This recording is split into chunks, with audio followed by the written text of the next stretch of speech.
Hello friends, ओम श्री गणेशाय नमः। जय श्री कृष्ण। आप सभी का स्वागत है आपके अपने यूट्यूब चैनल पर। फ्रेंड्स, आज हम आपको इस वीडियो में बताने जा रहे हैं कार्तिक मास महात्म्य की 27वें अध्याय की कथा के बारे में, जिसको सुनने मात्र से ही मिलता है उत्तम फल और होंगी आपकी सभी मनोकामनाएं शीघ्र ही पूर्ण।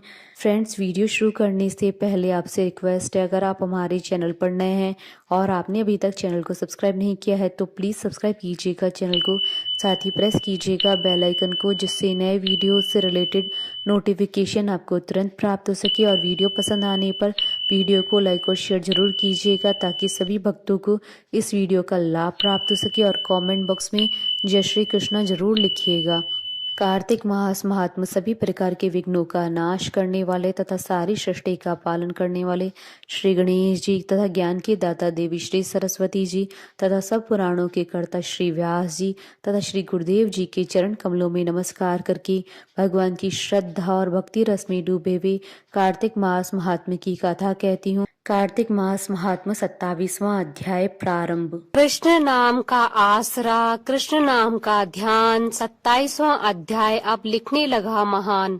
पार्षदों ने कहा, एक दिन की बात है, विष्णुदास ने नित्य कर्म करने के पश्चात भोजन तैयार किया, किंतु कोई छिपकर उसे चुरा ले गया। विष्णुदास ने देखा भोजन नहीं है, परंतु उन्होंने दोबारा भोजन नहीं बनाया, क्योंकि ऐसा करने पर सायंकाल की पूजा के लिए उन्हें अवकाश नहीं मिलता। अतः प्रतिदिन के नियम का भंग हो जाने का भय था। दूसरे दिन पुनः उसी समय पर भोजन बनाकर वे ज्यों ही भगवान विष्णु को भोग अर्पण करने के लिए गए, त्यों ही किसी ने आकर फिर सारा भोजन हड़प लिया। इस प्रकार 7 दिनों तक लगातार कोई उसका भोजन चुरा कर ले जाता रहा। इससे विष्णुदास को बड़ा विस्मय हुआ। वे मन ही मन इस प्रकार विचार करने लगे, अहो, कौन प्रतिदिन आकर मेरी रसोई चुरा ले जाता है। यदि दोबारा रसोई बनाकर भोजन करता हूँ तो सायंकाल की पूजा छूट जाती है।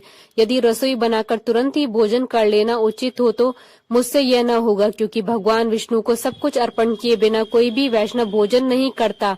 आज उपवास करते मुझे 7 दिन हो गए। इस प्रकार मैं व्रत में कब तक स्थिर रह सकता हूँ। अच्छा, आज मैं रसोई की भली भांति रक्षा करूंगा। ऐसा निश्चय करके भोजन बनाने के पश्चात वहीं कहीं छिपकर खड़े हो गए। इतने में ही उन्हें एक चांडाल दिखाई दिया, जो रसोई का अन्न हर कर जाने के लिए तैयार खड़ा था। भूख के मारे उसका सारा शरीर दुर्बल हो गया था। मुख पर दीनता छा रही थी। शरीर में हाड़ और चाम के सिवा कुछ शेष नहीं बचा था। उसे देखकर श्रेष्ठ ब्राह्मण विष्णुदास का हृदय करुणा से भर आया। उन्होंने भोजन चुराने वाले चांडाल की ओर देखकर कहा, भैया जरा ठहरो ठहरो, क्यों रूखा सूखा खाती हो, ये घी ले लो।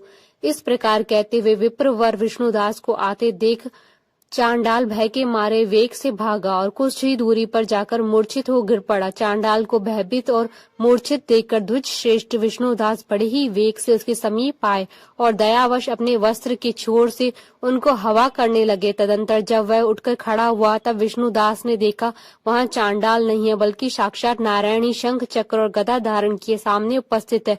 अपने प्रभु को प्रत्यक्ष देखकर विष्णुदास सात्विक भावों के वशीभूत हो गए। वे स्तुति और नमस्कार करने में भी समर्थ न हो सके, तब भगवान ने सात्विक व्रत का पालन करने वाले अपने भक्त विष्णुदास को छाती से लगा लिया और उन्हें अपने जैसा रूप देकर वैकुंठ धाम को ले चले।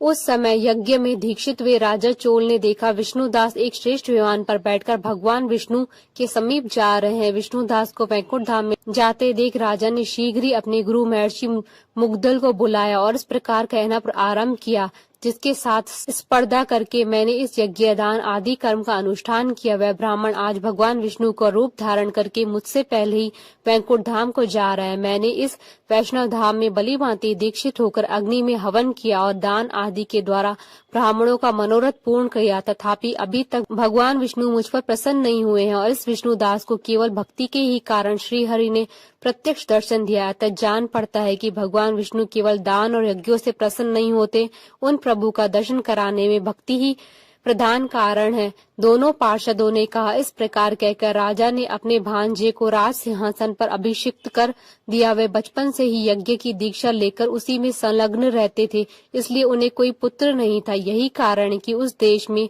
अब तक भांजे ही राज्य के उत्तराधिकारी होते हैं। भांजे को राज्य देकर राजा यज्ञशाला में गए और यज्ञ कुंड के सामने खड़े होकर भगवान विष्णु को संबोधित करते हुए 3 बार उच्च स्वर में यह वचन बोले, भगवान विष्णु, आप मुझे मन, वाणी और शरीर और क्रिया द्वारा होने वाली अविचल भक्ति प्रदान कीजिए। इस प्रकार कहकर वे सबके देखते देखते अग्नि कुंड में कूद पड़े। बस उसी क्षण भक्त वत्सल भगवान विष्णु अग्नि कुंड में प्रकट हो गए। उन्होंने राजा को छाती से लगाकर एक श्रेष्ठ विमान में बैठाया और अपने साथ लेकर वैकुंठ धाम को प्रस्थान किया। नारद जी बोले, हे राजन, जो विष्णुदास थे वे तो पुण्यशील नाम से प्रसिद्ध भगवान के पार्षद हुए और जो राजा चोल थे उनका नाम सुशील हुआ।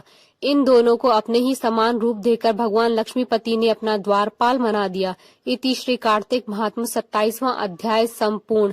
बोलिए भगवान विष्णु जी की जय, सनातन धर्म की जय। हमारे साथ इस वीडियो में अंत तक बने रहने के लिए आपका धन्यवाद। ओम श्री गणेशाय नमः। जय श्री कृष्णा।